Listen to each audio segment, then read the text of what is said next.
All right, I've got thousands of keywords to add in one campaign, and I want to add one keyword in only ad group. Is it possible?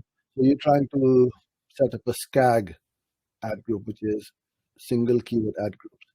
Let me save you a lot of time. Don't do it anymore. The SKAGs don't work.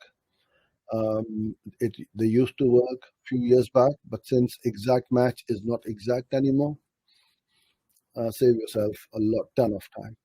And if you really want to do this, you will need to learn Google Ads Editor. Put them in all of these keywords in a spreadsheet, copy from there, paste it in Editor, upload. It'll take 5 minutes.